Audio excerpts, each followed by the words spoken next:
Se dig omkring ved at kigge hele vejen rundt, også nedad. Hvor sker der noget?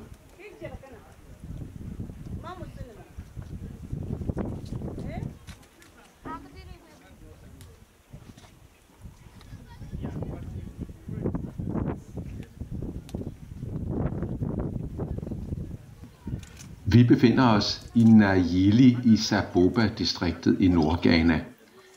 En landbrugsgruppe bestående af både mænd og kvinder er af Ghana Venskaber i IFL-programmet hjulpet i gang med at holde geder på en ny måde.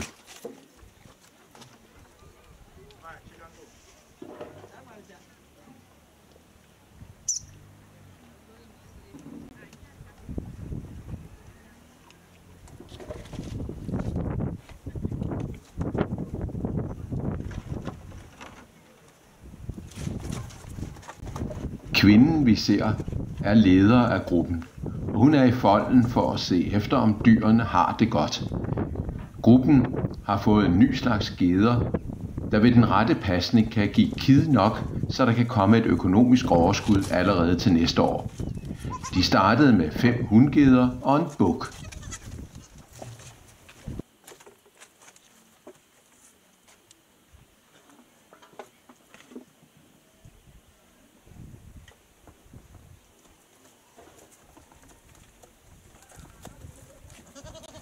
Gederne lever af rester fra landbruget, og deres lorte bruges som gødning på markerne.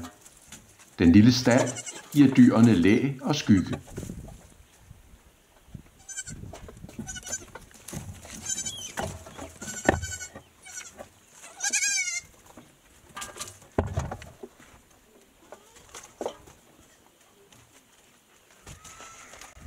Ideen med geder som forretning er et led i en klimatilpasningsstrategi, så bønderne ikke er helt så afhængige af et mere og mere usikkert jordbrug, men fordeler deres indkomster over flere kilder.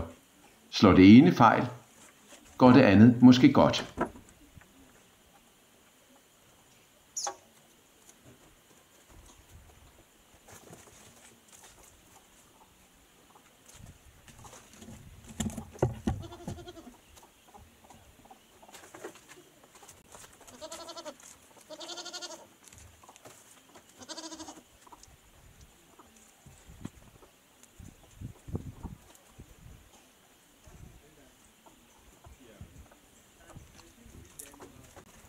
Gederne undersøger deres fold og opdager, at de kan slippe ud og søge mad og hilse på andre geder udenfor.